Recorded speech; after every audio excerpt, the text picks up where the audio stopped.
Before we talk about where we are, we must first remember from whence we came. Marty Schottenheimer brought winning football back to Kansas City and built what is now known as Chiefs Kingdom. We transitioned from a team built on its defense in the 90s to one of the most dominant offenses and return men in NFL history, led by Dick Vermeil.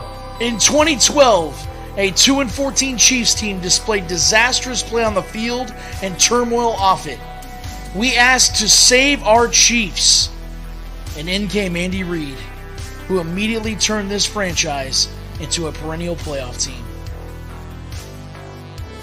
Then, on April 27, 2017, the Chiefs broke free from their journeyman quarterback restraints and drafted Patrick LeVon Mahomes. In 6 years with Patrick at the helm, we're back-to-back champs and a dynasty headed towards a three-peat.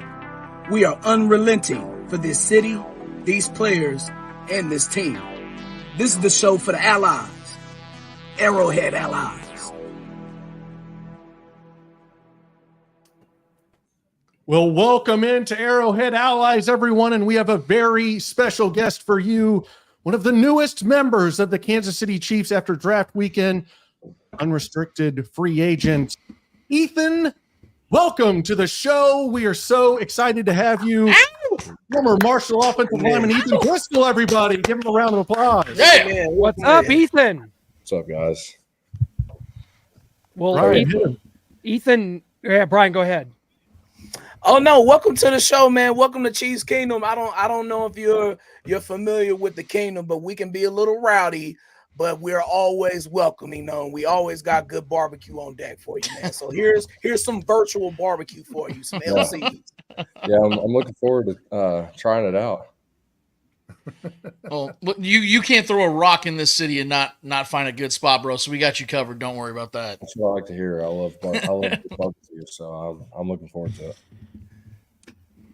Well, Ethan, just take us through what this process has been like for you, starting with last week as the draft gets underway in Detroit, and kind of what you were hearing as the draft was going on. Did you think that you would be drafted? And then at what point did it become like, hey, we're going to have a lot more options to become an unrestricted free agent here, to be able to pick and choose, see where we want to go, and find the best fit for you? Like, what would just kind of take us through the process and what it was like for you? So, I mean, I interviewed with all 32 teams at the Senior Bowl. Met with a couple teams at Combine and did some Zoom meetings with different teams. I did Zooms with, I think, like 8 to 10 different teams, and Kansas City was one of them. I loved the energy that Coach Heck had during our Zoom call, and I thought, Kansas City could be a perfect landing spot for me. As most people do, I use the Chiefs quite a bit when I play Madden with my friends. So they're pretty hard not to pick. So, I just felt a lot of love from Coach Heck and, the scout that they sent to my pro day and kind of keeping me in the loop with how they felt. And so I felt like it was a great landing spot.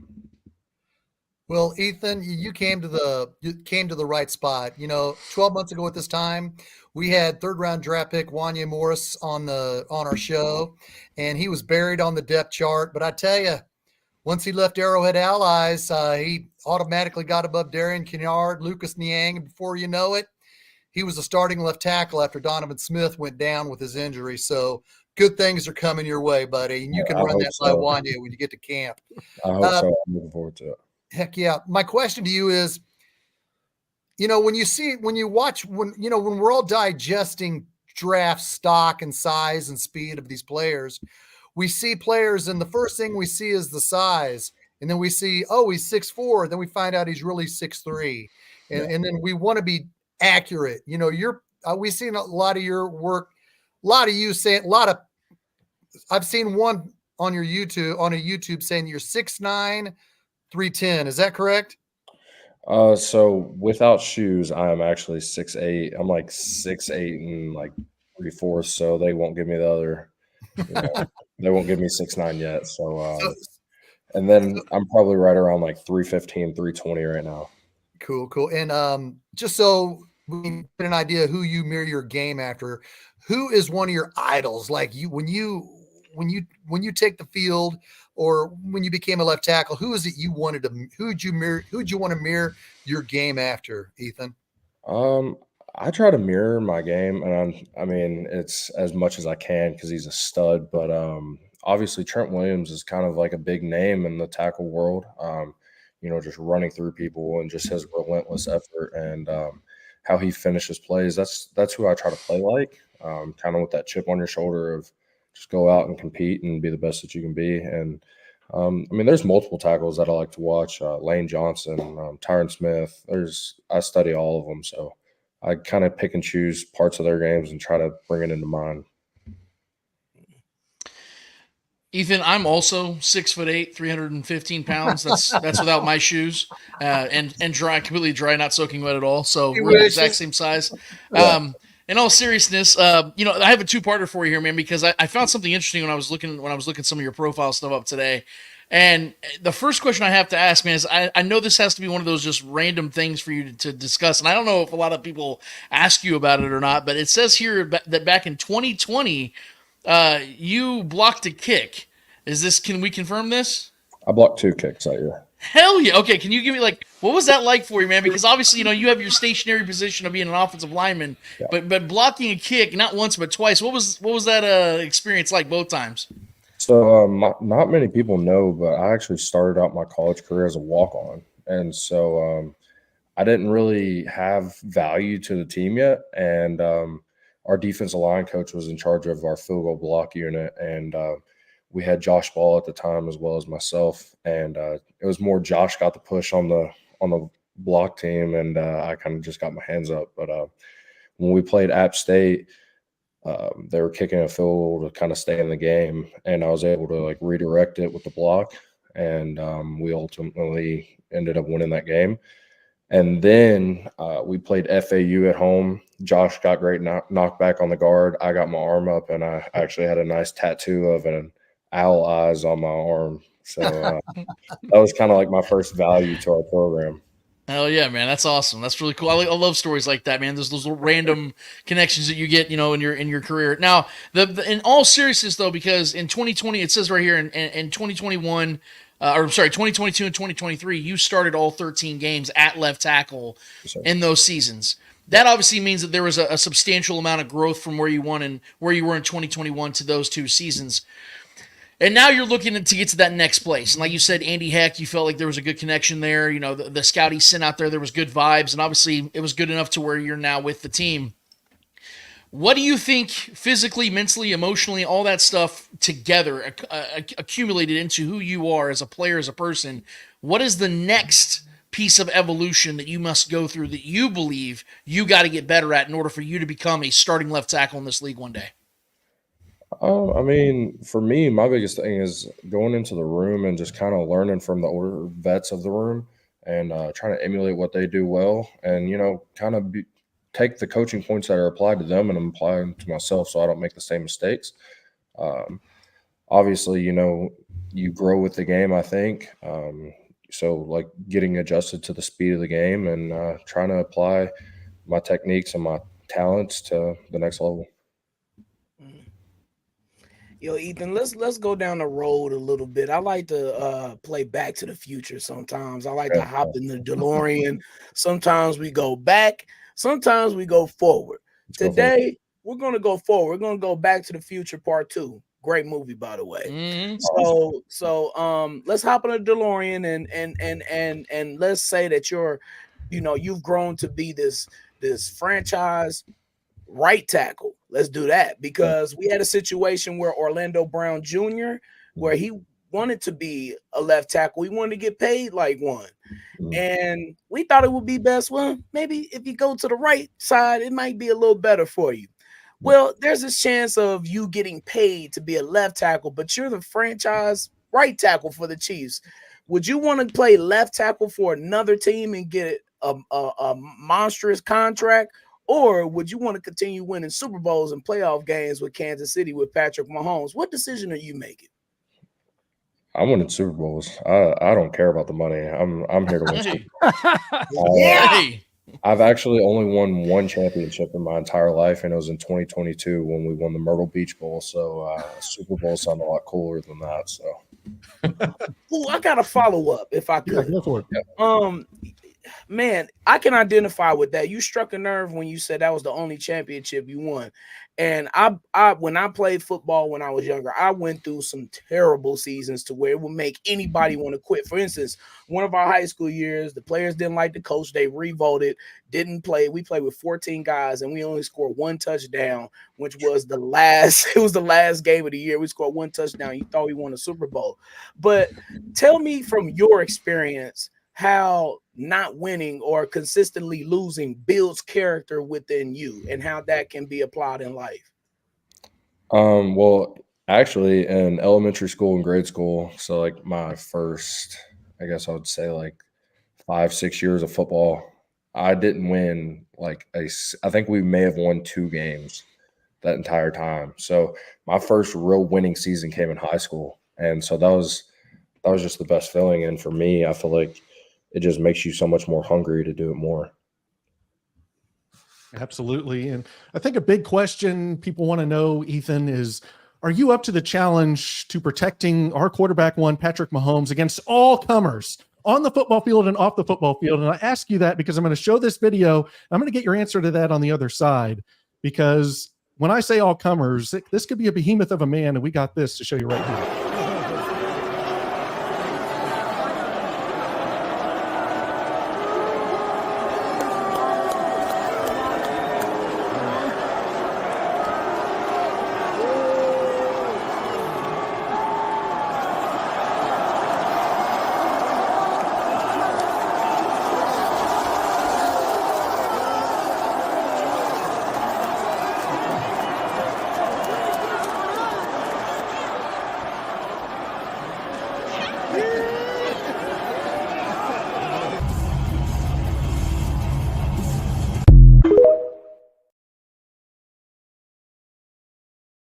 That Kick is his a ass, big, Ethan. strong man. Kick at his Raw. ass. Braun Yeah. Strowman. Would you stand up to all comers, even Braun Strowman there, Ethan? Oh, 100%. Whoop his ass. My dad's a huge WWE guy, so he actually sent that to me. And of course, I've been signed or I guess verbally agreed to the Chiefs for a couple of days now. And he's like, "What would you do?" I was like, "I'd give it the best I had." Ethan wants that smoke. Ethan wants that smoke, man. I love it. Who's your father's favorite wrestlers? He got to be an attitude era guy. Oh, he's old style. I couldn't even answer that question, to be honest. We have a Marshall guy on our team right now, other than you, Ethan, and that's Najee Johnson, cornerback. He was looking like he was going to get some PT before he had an injury in training camp. We're excited about his upcoming season. He was picked 259 out of 262, so he was 4 picks kind of before the Mr. Relevant, which was Brock Purdy, funny enough. But what are your memories of playing with Najee Johnson, Marshall? So I believe Nazee's last year was 2021, and I just kind of remember like the detail that he had to his game. He was a genius player. Like he knew every rotation, where the defense may be weak at, and the strong points of our defense. And Najee was a great leader when he was at Marshall. He did what he said, and he held people to that same standard. And so, I'm really excited to kind of join back with him. Hopefully he'll show me the ropes a little bit and get me on my feet. Well, Ethan, we've got rookie minicamp coming up. Just kind of talk about what your life's going to look like here over the next few weeks and months as you come in, battling it out here as we get into the spring and summer months. Training camp, obviously, later in July. But just what is your life like, and how much is it going to change here just in the next few weeks and months? And what are you doing for, like, you have to like get an apartment in Kansas? Like, how does this work for a guy like you to just try to start just like doing the life stuff here as your professional career begins? Yeah. From what I know, I think we were actually in a hotel during rookie minicamp. I'm not really sure, just kind of getting the details as I go. But I'm super excited for it. It's a great opportunity with the best, in my opinion, the best organization you can want to go to. A lot of success, especially with guys like Patrick and Travis. They've been studs at their positions the last 5-6 years, whatever it may be. So I'm just ready to get around those guys and learn from them and learn how they do things and do it that way. Ethan, I'm sure you have, when you looked at the competition at left tackle with the second round draft pick, Kingsley Suamataia, and Wanya Morris, do you look and see what their strengths are and what they're about compared to yourself? I mean, how have you gone so far? I know it's only been a couple days. How do you rate yourself up against those two other gentlemen that you're going to be competing with at that left tackle position? I mean, I think each of us have our own talents, you know. Me and Kingsley were actually teammates down at the Senior Bowl, and so I have a pretty good relationship with him. Was actually on the same flight as him to the combine, and you know, he's a great guy, great competitor, really talented, and I'm sure Wanya is the same. I'm just looking forward to kind of get around those guys and compete with them. You know, I've heard different stories from different players throughout the years of, you know, that played different positions where, you know, there's certain position groups that just get on each other's nerves. Obviously, I know that you guys, you're always in the trenches battling up with the defensive tackles and the edge rushers. But I know that there's probably, you know, these little quirky, you know, free safeties that try to come through you, man, that probably piss you off. But, you know, your former teammates, your opposition, what are some of the position groups that used to drive you crazy that you're looking forward to maybe smashing in the NFL level when you get a chance, man? Because I can imagine seeing one of these little pipsqueaks try to run through you, man. You almost look at it as like disrespect because you know that they're not going to get through you. I mean, are you looking forward to that, or are you looking forward to really just blowing through those edge guys and making sure they don't get around that corner, man? I would say a little bit of both. In college, it was definitely the DBs that, you know, they're doing the most talking. So, that was always fun dealing with guys like that. But my favorite is like when they try to run through you and you're 100 pounds heavier than them. It's like a fly hitting you sometimes.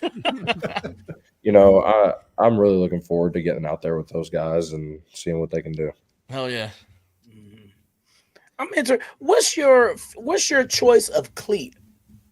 My choice of cleat. Your favorite? Which one? Nike, Adidas, New Balance, something we ain't heard of? Actually, I'm pretty basic. I usually just wear whatever they give me. I recently got the Jordan cleats for training and stuff with like offensive line training and stuff. Those are really comfortable. So if I'm allowed to, I guess I'll rock those. Do you ever read your scouting report? I caught myself up in it a little bit pre-draft, just trying to like understand like where I may be going and things like that. But for the most part, no, because at the end of the day, you know, I wouldn't be here if there wasn't a reason for me to be here. And so I just try to tell myself that if I see any negativity or things like that. Well, we've gone through pretty much all the football stuff here. Kind of teach Chiefs Kingdom and let them in on who Ethan Driskell is off the football field, some of your interests, your hobbies that you like to do. I mean, I like fishing. I like hanging out with friends, just kind of I'm kind of a low-key guy. I'll go out and I get involved with the community in different ways here in Huntington. I go read books to kids. I do some of the things like that in spare time, but for the most part, I like keeping it low, hanging out with my friends, and, you know, just kind of keeping my body in the best, you know, shape that I can. Imagine that, an introverted offensive lineman. Yeah, they're the best, I guess. Until they show up on Monday Night Raw. Yeah, exactly. I don't know. Creed looked pretty intimidating there. Dude, he wanted it. I think Creed really wanted to fight him, dude. I really do. Who's the flashiest offensive lineman of all time? Is it Nate Newton? That's a good call. That's a good call. There's not many of them, dude. It's like a handful of them, maybe. Man. Oh, Trent Williams, definitely. Trent, he always trying to fight the little dudes, too. He's always trying to fight the little dudes. Him and Richard Sherman always going at it. I don't know. I've seen Trent throw some people around. So. Oh, yeah, no doubt. Ethan, I know the last year didn't go for the Thundering Herd the way that you guys probably wanted to, but what do you mention winning the Myrtle Beach Bowl? What was your favorite, most memorable college moment of achievement for you guys on the field? I would say in 2022 when we beat Notre Dame, that was probably the biggest win in program history, and there was like a parade of people when we finally flew back and got off the bus, so that was pretty neat. Awesome. Well, it's been exciting, guys. I tell you what, we can't thank you enough, Ethan, for jumping on with us and talking about this. It's just crazy to think how in just a few days so many things change. here we've got you now in our family, and to be able to bring you on Arrowhead Allies, it means a lot. And we can't wait to see how your career grows from here, man. It's going to be quite a journey, and you're in the right spot. Let's look at that three-peat, and let's start right now. So Yeah. So You got this, Ethan. I'm looking You forward got to it, buddy. thank you so much, man. Hey, and one stay in real touch. quick, We'll hey, keep talking since we're down doing the line. barbecue, since we're talking barbecue, I want to throw them out here. You know, we got to give them a helping hand here to get started. If you go to Joe's KC, which is one of the more popular places out here, you got to go and get the Rocket Pig sandwich, man. You will thank me later. I know these guys might have other suggestions elsewhere, but that is a staple in this community, man. Go and get that if you can't. Rocket Pig at Joe's KC. Okay. Yeah, I'm definitely gonna have to try that if we get them downtown. I'm There looking. you go, bro. forward to it. There you go, man. All day. Thank you, man. Talk soon. We'll stay in touch. We'll have you on down the line. Thank you. Ethan Driskell in the house here as we get our post Man. NFL draft Arrowhead Allies episode coming at you live before your naked steaming eyes.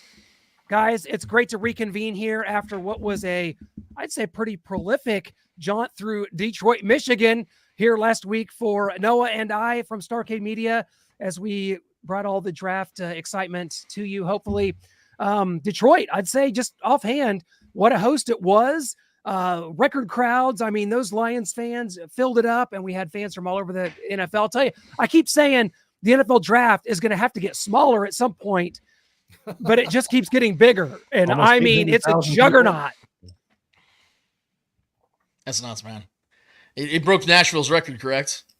Yeah, it was like 775,000 people out there through the 3 days. So It's a lot of people. Hell yeah, man. That's a lot of people gathering to watch people's names being picked. And it was way to go, Detroit, man. You showed up and showed out. It was all good, man. A big Really thumbs up. A big Yeah. thumbs up for Detroit. Like Yep. here's two of them. Hey, you packed out the draft. Okay, we win the Super Bowls. We ain't worried about the draft numbers, bro. You know what, Brian? Hey. I said it to Noah on the way home. I was like, you know what? The NFL draft April is for the Lions. It's for the Raiders. It's for the Broncos. It's for the Panthers. April Good for is them. not for the Kansas City Chiefs. in a lot Bichon's of not trying to ways. let anybody have any credit out here, right? He's like, hey, congratulations, we win championships. Good And for them. it's kind of a thing. So you go through an NFL draft, which is important. The Chiefs drafted players that are going to be important to this franchise going forward. We know that. We know that we assessed a lot of needs, but in the long run, the Chiefs do what they do. Everybody in the national side is giving the Chiefs an A+, a 10 out of 10 for this draft. It's unscientific. We don't know, but people have just thrown their hands up and said they win. They know what they're doing. They got it. We'll look at the other teams and see what they did. Chiefs, you win.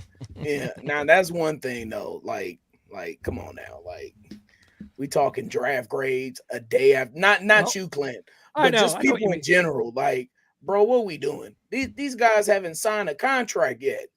I like draft grades 3-4 years down the road. That's where the real grades are.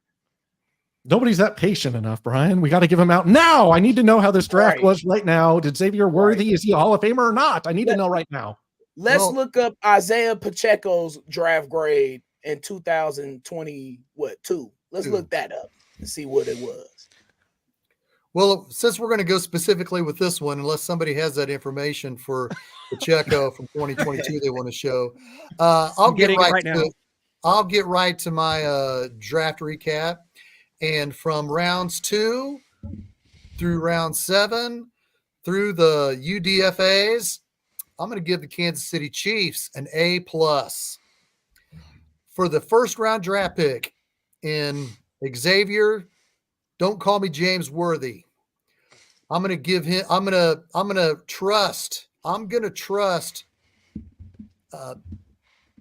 people the former players like JJ Burton, who played at 5'10", 157 pounds for 8 years. He loves Xavier Worthy. He said he's a difference maker. He's been watching him play. And of course, JJ Burton is a fan and friend of our show. Also, Pat Mahomes Sr., another fan and friend of our show.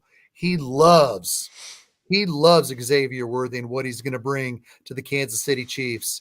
I need to rely on them. I need to rely on the experts that love Xavier Worthy because, in my opinion, we got what we always get. We got a corn dog. And you know what? Corn dogs have won Super Bowls for the Chiefs. Sure. And you know what? You can't go against the corn dog because corn dogs. How many Super Bowls have the corn dogs won? Oh, just the last 2. You trade Tyreek Hill and you win 2 Super Bowls with the corn dog. You know, I honestly believe Xavier Legette is going to be a better wide receiver in the National Football League. I think he's going to be a leader. Maybe not because he's got the Panthers and Bryce. That's what I'm exactly. Xavier Legette is going to be a leader. He's going to be somebody that would have shined in the Kansas City Chiefs offense. Now, this is just my opinion, okay? I mean, I'm not speaking for everybody else. You can speak for me so far. So I honestly believe Andy Reid can do more with these little gidgety wide receivers because he was here when Andy Reid first came to Kansas City 11 years ago. He looked at Jonathan Baldwin and said to John Dorsey, this guy's 6'5", 229. Can you trade him for a nobody since he's not really anything? Because we need A.J. Jenkins over here because this receiver's just too big. The biggest wide receiver Andy Reid has ever had in his entire coaching tenure, he got in free agency in 2003 with Terrell Owens. I honestly believe, and I know we sit here and talk about DK Metcalf. Veach missed on DK Metcalf. I'm to the point now, this is just my opinion. I'm to the point now that I think Andy Reid didn't want DK Metcalf. I'm to the point now that I think Andy Reid doesn't want big physical. Andy Reid doesn't want men. Andy Reid doesn't want prime rib. Andy Reid wants corn dogs. And he's got a whole slew of corn dogs. It's a graphic. He's got a whole slew of corn dogs on the roster. And could Xavier Worthy be a great wide receiver? Man, I hope so. I really do. He's the number 1 draft pick. We control his 5th-year option. And I hope and pray he delivers. But I was just ready for a man at wide receiver. I was ready for a big body. And I thought we were going to get that. But I'm not getting prime rib. I'm getting a corn dog. What are you going to say, Brian? You might want to turn on some Tony Braxton. He wasn't man enough for me. You can turn that on and blast it for you, dog. I'm just gonna talk about Xavier Worthy and what he means to this offense and what we could potentially see.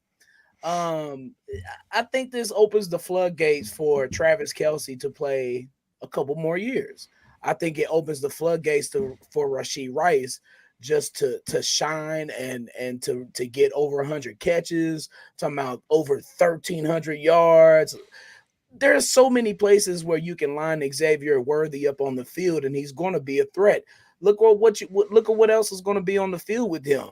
Possibly Hollywood Brown, possibly Kelce, possibly Rice. So we're talking, and then you got to have Pacheco on the back end too. So what defense are you going to play with that? You got to play 2 high safety. You can't play 1, or else Patrick Mahomes is just going to tear you apart. Okay. So what defense do you play with that? Okay, so you lighten the box because you have to cover all of these guys. And now we're going to just punch you in the mouth with Pacheco. See, there's so many things that you can do with Worthy. And I think that he's going to be running jet sweeps as well as running deep. I think he's going to be McCole Hardman without the issues with some of the route running or ball tracking, as you guys pointed at the end of the year. And he definitely came up big in the Super Bowl. He definitely tracked that ball. But regardless of all of that, I see the Chiefs using Xavier Worthy in so many different ways. It's going to help so many different people in the offense. I love the pick. Lance, are you with Shane? Are you just going to follow with Patrick Mahomes? No, Lance, all that matters is Lance has a left tackle, a big stinky lineman is on the board. He's got not 1, he's got 3 of them out of the draft. So Lance, he's probably good. He doesn't have to even worry about anything the rest of the summer.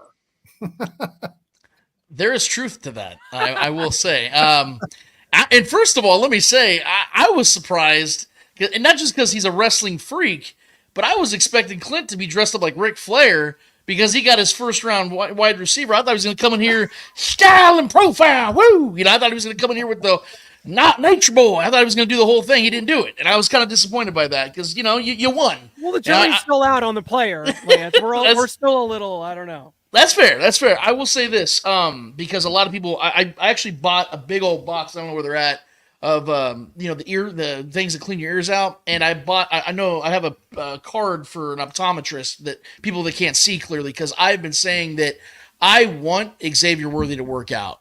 I am rooting for him. I will never root against a player Veach drafts, because Veach is a guy that I trust vehemently with his draft picks. But I do have my concerns about this pick. We have to address what is. Xavier Worthy is a very small receiver. And in a league this violent and this physical, we just talked to a man who was literally almost 7 feet tall that was on this show. And this dude is at this time, and no offense to Ethan, I like the guy a lot. He's a prospect right now. And that should tell you this. And he's a big old man. That's what I'm trying to. 140 pounds heavier than. You know what I mean? These are men that are playing in this league. And I have a legitimate concern about that. We talked about that on this show, on my show, The Spoken, this last Saturday, about the fact that, Shane brings up some valid points about, maybe this is just Andy Reid's way. Maybe this is just Brett Veach's way, the style they like in receiver. That's pretty obvious. But even with that to be considered, if you look at the last 2 years since the Chiefs lost Tyreek Hill, who are the only two notable wide receivers on this team over the last 2 seasons that were the absolute, reliable guys? Juju Smith-Schuster, Rashee Rice. 2 guys that are 6 foot taller and about 200 pounds. It's no coincidence to me those are the kinds of guys this offense has had to rely on, because if you look at the majority of the difference-making receivers in this league, that is the size that they are. We broke it down on the show. I mean, you go down the list from Devontae Adams, Justin Jefferson, CeeDee Lamb, Jamar Chase, A.J. Brown. All those guys are all over 6 foot tall, all over around 200 pounds. So when it comes to Xavier Worthy's ability, sure. The guy, he looks like an absolute highlight reel. And that's at the college level, and maybe he will carry that over. But is he going to be able to beat press man? Is he going to be able to be physical in this game of the NFL level? He gets the Tank Dell comparison. Did you guys just see what happened to Tank Dell this last season? Who's a good player, by the way. We met the other day. Yeah, you know what I'm saying. When he got in the pile of bodies, Tank Dell didn't come out walking out. He snapped his crap, man. He snapped his leg, and now it's a freak play. But the point is, his body, can he handle the rigors of the NFL? That's what I'm concerned about. The talent's there. But I think what happened, guys, and I'm just going to be honest here, because if you look at the names that were left on the board when the Chiefs drafted Xavier Worthy, you're talking about Xavier Legette, as Shane talked about, Ricky Pearsall, Ladd McConkey, A.D. Mitchell, Keon Coleman, Jalen Polk, Jalen McMillan, Troy Franklin. I mean, the names just go on and on and on. This is a deep wide receiver class. I thought some of those guys would have been better fits personally. But I think what happened is there's 2 things that got Chiefs fans so, horned up by this pick. And one, it's the fact that the Bills traded up with the Chiefs again, or allowed them to trade up again. And we know whenever that happens, it seems to go well. So we're all hoping that's the case. And I feel like no matter who the Chiefs took with that pick, fans would have been excited about it just because of that notion in the mix. The second part is, guys, is I think that, and I hate to sound like this, I think that when fans want something so bad, they don't understand that there's got to be a context behind it, because we saw Rashee Rice and Hollywood Brown be the top of this wide receiver room. That's why I said it wasn't the biggest need. Now you're getting a guy in the top, and you're not just getting him in the first round. You're trading up for him and leaving the rest of this wide receiver class to itself. You didn't take another wide receiver. I think that the fans just felt fulfilled in that moment of, they got a wide receiver. That's all I wanted to see. Not knowing, is this guy going to be a real difference maker in this league? Because the comparison people are trying to use now is Devontae Smith. I get it. But that's, first of all, that's a Heisman winner, first of all. Second of all, if you look at the Eagles right now, who's their wide receiver 1? It's not Devontae Smith. It's A.J. Brown, who's 6'2", 226 pounds. So even with a guy that you compare him to at the top of it, you're talking about a guy who's not even the best receiver on his own team, so the Chiefs going to have to replicate that. And if that's the case, then why would you trade up 4 spots to get this guy in the first round when he more likely would have fell to you at 32, or you could have waited and gotten a guy a little bit more physically gifted, a little bigger, that maybe can withstand a 17 to 20 game schedule? That's the reason I'm concerned. But guys, again, I'll reiterate it. I want this kid to be a star. I want him to pop. I want him to be the top of this wide receiver class. I want him to be the best draft pick that Brett Veach has ever taken. I'm just concerned, and that's why I was a little bit lower on this pick. Okay, I gotta step in, fellas. I have to. Lance, so you, based on what you just said, you think that, I don't think you give Chiefs Kingdom enough credit. I don't, because Patrick Mahomes was certainly excited that we drafted Xavier Worthy. Patrick Mahomes not the best GM. He also drafted Clyde Edwards-Helaire. So. Thank you. I look, and I know. You think he's gonna be mad about the pick? I know that Beaches. Yes, hell yes, he could be. He could be. Outwardly, you think he's gonna tweet out, "I hate this pick"? He just won't tweet. But the fact that he did tweet is, to me, speaks volumes. Two, the fact that they traded up, and I know Veach's history with drafting receivers is not stellar. I get it. I understand it. But fellas, like I always said, like how many of you panicked last year during a Super Bowl run when you wanted to wipe the receiving corps slate clean in the middle of the season. I said, what, fellas? What did I say? In Veach we trust. Did he not bench Sky Moore and Kadarius Toney, and then they're all of a sudden their offense got better? Addition by subtraction, we talked about that. Certainly was okay. Yeah, he drafted one of those fellas. Traded multiple picks to get the other one. Xavier Worthy's a different project. He's not either one of them.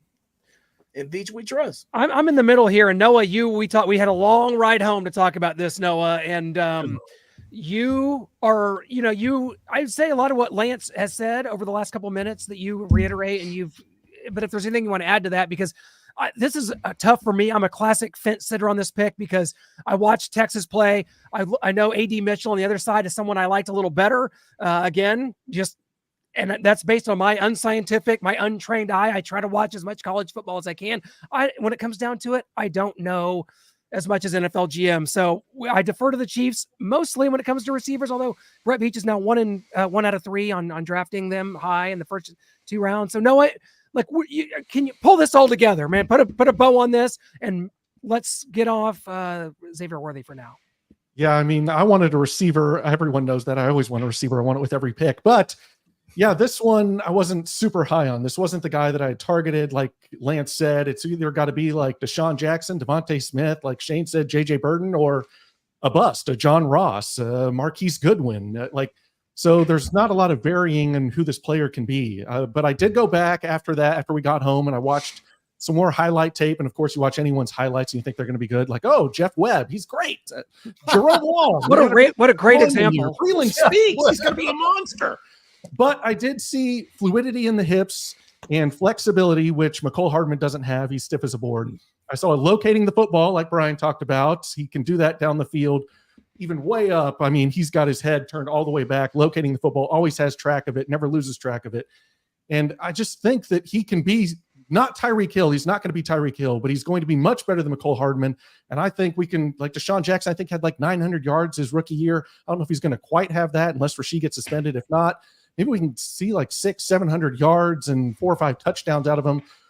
A plus in the return game, which we don't have a lot there right now. So if we can get something out of him there, I really like this pick. If he can turn in and be something like that, if he's going to be a John Ross, a Marquise Goodwin, a failed experiment, can't get off the line, too small. This is a big man's game. Sky Moore, McCole Hardman. Yes, exactly. So I think that we can pull something out of this and make this a player that's not quite Tyreek Hill, but we can get as much out of him as we can, maybe a Deshaun Jackson type. So I think I'll end it here. I think my biggest concern is Rashee Rice is going to get suspended. People think, I've heard some people say, well, it might not be this year. I think it will be this year. I think Goodell will probably wait until we're 5-0 and then give him an 8-game suspension. And then are we going to have our receiving core be Hollywood Brown, Xavier Worthy, Kadarius Toney, and Sky Moore? I mean, those are all what are they all just going to be running corn dog? I mean, we got to figure out a way to physically have somebody be able to be that man when Rashee Rice will be gone. That's my point.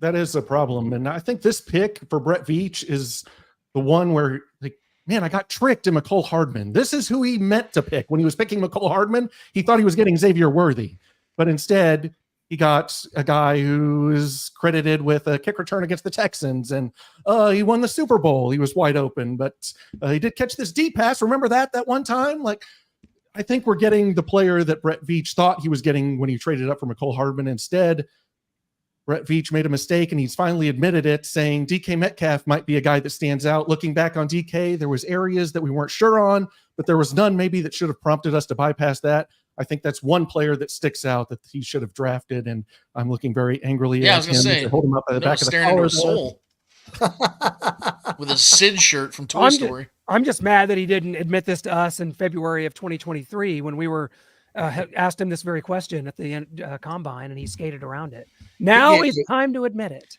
He gave you guys a long answer. Shane, you always say that, and the answer he gave a long answer that said no words. You say that every year. You're like, he gave you guys a long, well thought answer, and it's like, have you ever heard just like a politician talk, and then you realize they said nothing for a minute and a half? That was Brett Veach last year at the combine with us in the receiver position. But the rest of the draft guys, we don't have to go everybody, you know, A plus. getting into it, but I thought it was good. I liked the Jaden Hicks pick. I liked, Kingsley Suamataia. There you go. There was a guy that a lot of people thought the Chiefs had on their mind at 32. So to get him at 63, I guess we moved up one. Great. Jared Added Wiley. depth to the line. Didn't get another defensive tackle. Didn't get another receiver. I'm not going to get too into that. We got the tight end. I just think overall, this has to be looked at as a success, and it will be a success until it's not, which will play out on the field. And that's it's one position I'm concerned that they didn't address. DT. And I know we have young guys on the roster, but it's middle linebacker. I think that Willie Gay's absence could be felt a little bit this year. He came in so many situations where he was the spy for so many quarterbacks. He disrupted Purdy a couple times in the Super Bowl as well. But I'm concerned about the loss of Willie Gay. Plus, I just think the depth that and you just mentioned it, the depth at D tackle, I would like to have seen something there as well. But other than that, job well done as far as addressing what we needed to address. And real quick, just to that, those are great points. I'm glad that Brian brought that up because and we know that Brett is one of those guys that knows how to scour talent that may have fallen through the cracks.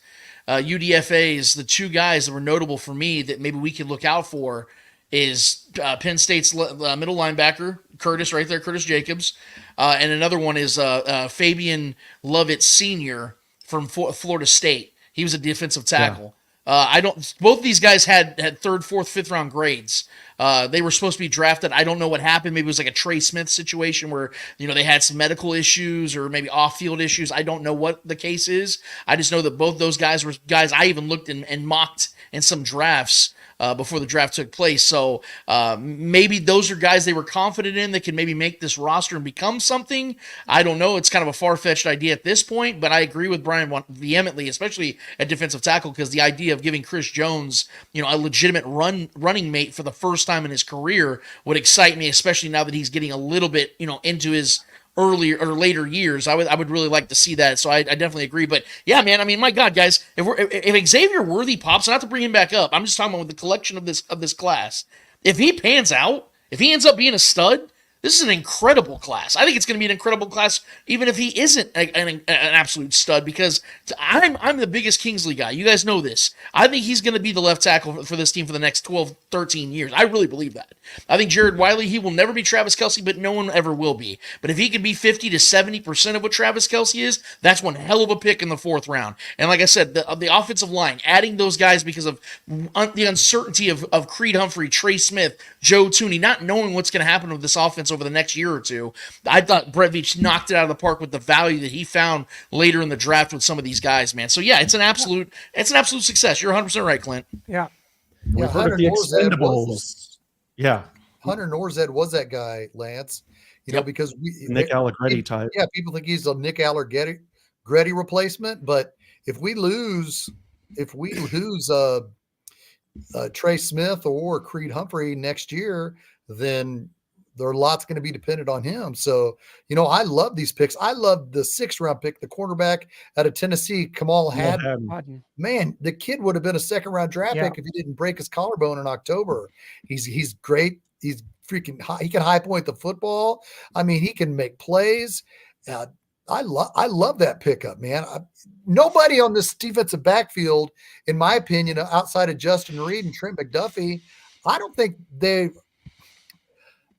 they are all. I mean, we look back and Jalen Watson's going to keep his job. Joshua Williams is going to keep his job. In my opinion, these cornerbacks, Najee Johnson coming back, Nick Jones. I mean, I did a whole thread on the Chiefs' current defensive backfield, and there's 17 cornerbacks and safeties, and there's 13 wide receivers. Not to talk about wide receivers again, but there's so much depth. There is so much depth in the defensive backfield with the Chiefs. I think Haddon is going to push Joshua Williams. I think Najee Johnson is going to push Jalen Watson. So, and you love competition. Don't get me wrong. You don't want these kids to be set in their ways, but you don't want them to settle. But I think there's so much competition in the secondary that's going to be very interesting to watch. What do you think about the secondary, Brian? Yeah, I'm excited about the pieces. I'm really sad about losing Snead. That's going to be a hard one to get over because of his run last year and what he did. He was just magnificent throughout the entire year against the best of the best that the NFL has to offer as receivers. And then it continued during the playoffs. I think, look, and before I get into the defensive backs, I just want to set the expectation for Chiefs Kingdom with this defense. It's not going to be the same as last year, y'all, at all. We had a top-notch historic defense that compared with the 2000 Ravens, with the 15 Broncos in some aspects. That defense was absolutely smothering and dominating at times, even in the playoffs. But with that being said, with these corners, I'm excited to see Najee Johnson come up. I'm excited to see Chamari Connor. I would love to see him get some more action because when he did get in there, he was exciting. He stood out on film to me whenever I had a chance to see him. But I it's all about competition. You mentioned it, Shane. Competition. This is what Bill Walsh did with Joe Montana not even late in his career, in the middle of his career, when he brought Steve Young in to try to push him to make sure that nobody is the only person that's comfortable on this team was two people now, Travis Kelce and Patrick Mahomes, Chris Jones too. Everybody else, your spot is up for grabs. We don't care who you are or what you have. So competition definitely fuels great teams in the sense of when you look at what Bill Walsh was able to do with the 49ers. So this young core of defensive backs we got, and plus, look, we got one of the best defensive back coaches in the league, and Coach Merritt. Thank God he's still with the Chiefs, because I think he's been a real key to the success of Spags and what he's been able to bring since he arrived here in 2019. So the coaching, the youth that's back there. Who's the oldest? McDuffie? Is he the old Grizzly vet back there now? Jalen Watson might be. I think Jalen Watson's 27. Yeah. That's crazy. That's crazy for him to be your oldest corner, your oldest defensive back there. So it's going to be a young, feisty group that I'm going to have my eye on in training camp. Since we're giving some flowers, we've heard of the Expendables with the movie with Sylvester Stallone, Jason Statham, Jean-Claude Van Damme was in one, Schwarzenegger, everybody. But I want you to all meet the Extendables. Andy Reid, Mark Donovan, Brett Veach, and of course Travis Kelce to a 2-year rest, or through up to 2029, up to 2030. So the band is back together, and they are staying together for quite a while, my friends. It's the best thing going today, and that's what we've learned. And that to see that really this organization and Clark Hunt, who catches a lot of every year, they have they go through the ratings, the player ratings, and it's always the Chiefs. It's cheap in the locker rooms, and I tell you what, I think we're entering a time where it's really hard to make this comparison. But Clark Hunt, guys, has cemented his legacy ahead of his father, Lamar, who founded this organization, who done so much. Clark is the man now. He is the owner. He is the gold standard. And to see the pieces that he has wanted to put in place here, and to see that they're going to be here for a long time. For Travis Kelce, I don't think that means 4 years. I think it means 2, but I think it guarantees us the 2, and it's given him the money that he deserves to put him at the top of that tight end list. And Mark Donovan, Brett Veach, Andy Reid to be here. I don't think he's going to be here until he's 71, but I think he'll be here till he's 69 or 70. And just the greatness continues. Iron sharpens iron. We heard it all through the draft. Every draft pick had to say it. Here in Kansas City, that is a true moniker. Yeah, Amen to that. My question to that is, with this extension or moving around of Travis Kelce's contract, does it help or hurt the current salary cap? It doesn't actually hurt it. I think it actually drops. I think because right now the Chiefs had around $20 million in salary spending money. So I don't think it really hurt it at all. And what this actually was, if I'm not mistaken, guys, this isn't an extension. This is actually just a raise to the end of 2025. So I think they're just moving some money around to upfront pay Travis Kelce for some of the money he didn't get over these last several years. Mm-hmm. So I don't think it really affects the cap all that much. And that was my understanding too. Yeah.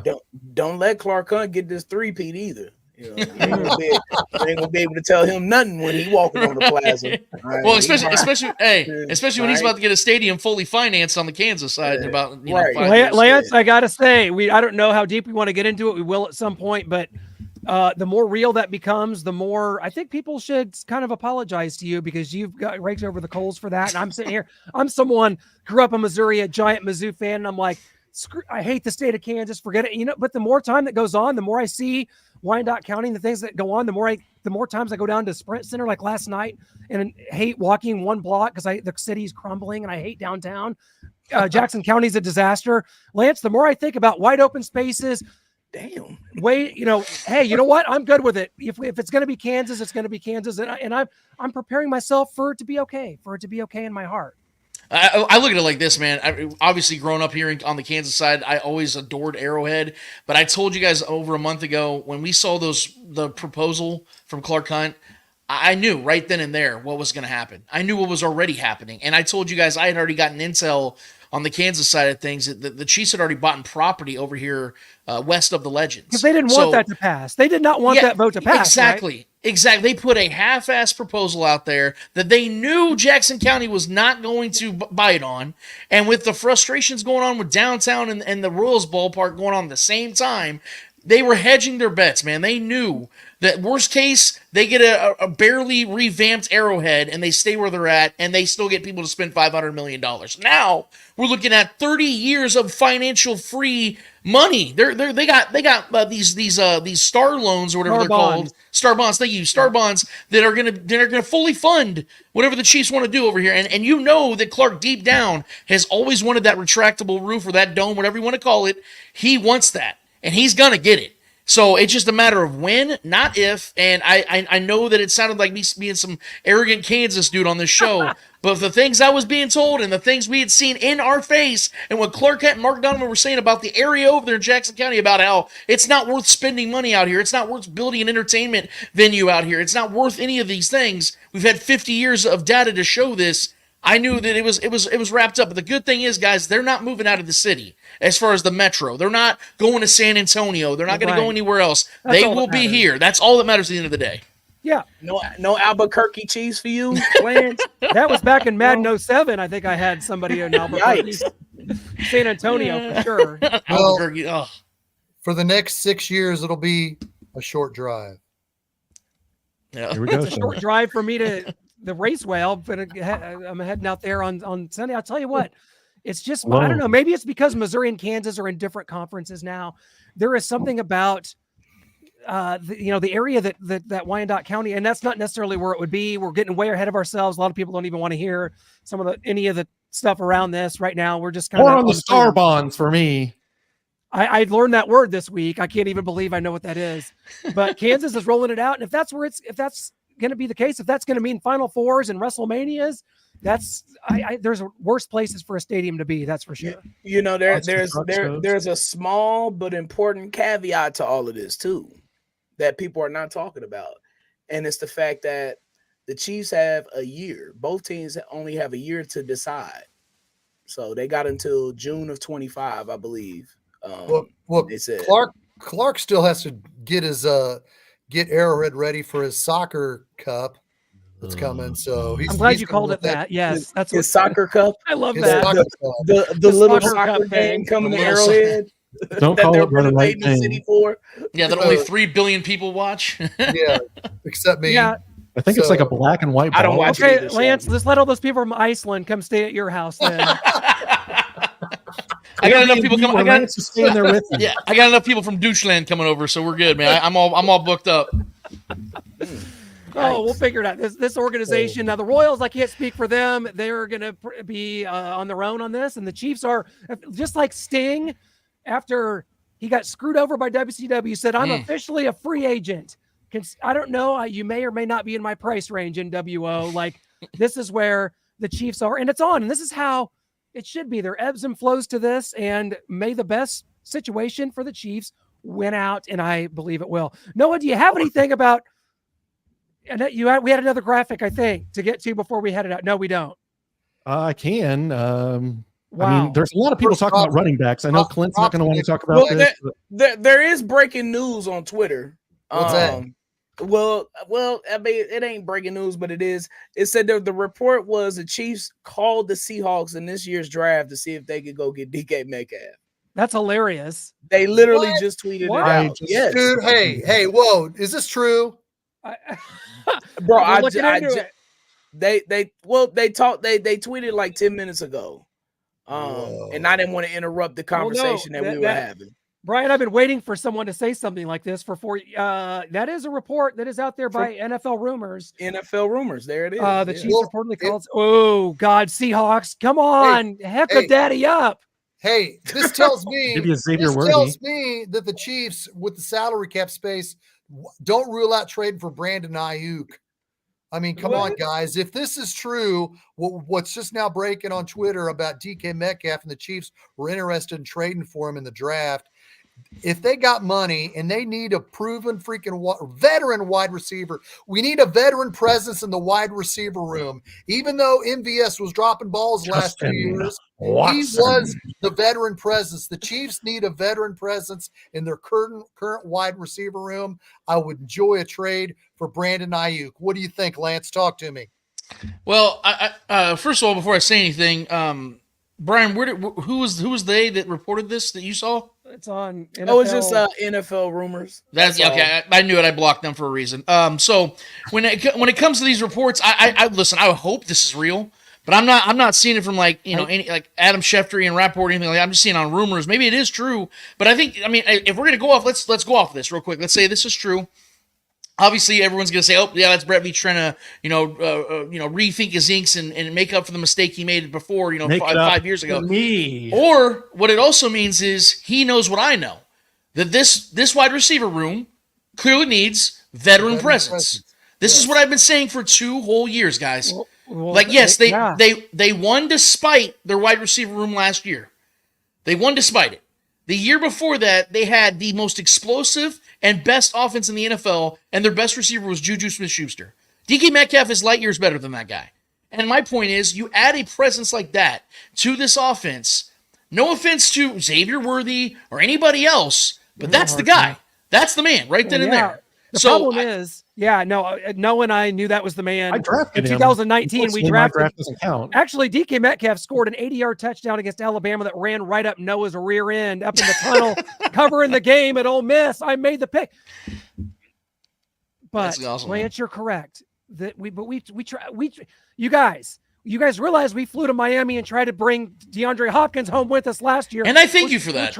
We're trying. I thank you for that. Brett Veach doesn't necessarily see eye to eye with us on a lot of the, and for the most part, that's a good thing, because at least not initially. We wouldn't have the secondary.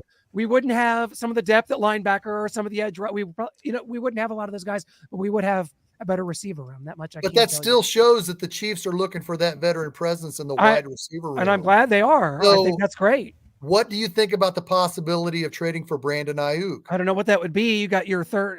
They wouldn't take just that third that we got for Snead for next year. You'd have to package it up. Well, the draft capital is not even the part you have to worry about, guys, because we sit here and we talk about how Brett Veach is yet to pay a substantial amount to any receiver ever. When let's say they trade for Brandon Ayuk, he's getting at least $25 million a year.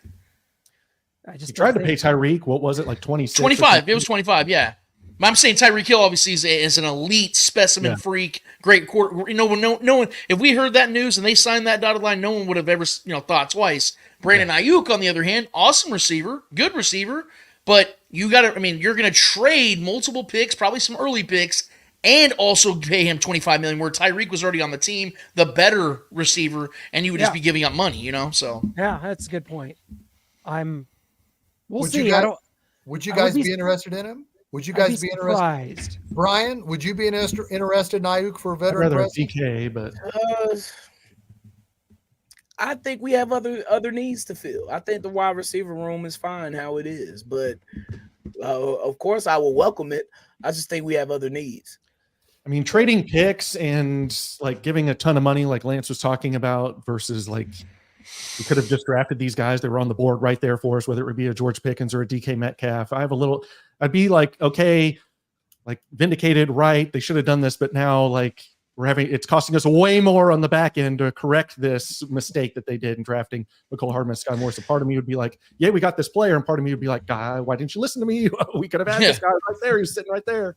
Well, to make the point valid, I mean, we can look at this as basically them transitioning from potentially paying Rashee Rice in the future to paying Brandon Ayuk now, because there is that idea that maybe Rashee Rice is no longer in their long-term plans, and so this could be viewed as that guy. So and Brandon Ayuk, if I'm not mistaken, is I think he just turned 26 years old. So this is gonna be a guy you can pay for the next 4 or 5 years. So that would be maybe the way to look at it. And yes, for the record, if I knew the Chiefs, and knowing Brett Veach, he usually wins out on the transactions, I would like to believe that he ain't going to be giving up 2 first-round picks or anything crazy like that. So I would be on board to pay Brandon Ayuk and to make the trade, to know how unstoppable this offense would be for the next 2 to 5 years with that type of talent at wide receiver, especially if Xavier Worthy again becomes a dude in this offense. Well, it's going to be a wait and see approach. There's so much going to be coming up. It's May as of tomorrow, so you're going to see rookie mini camp coming up. We're going to have OTAs.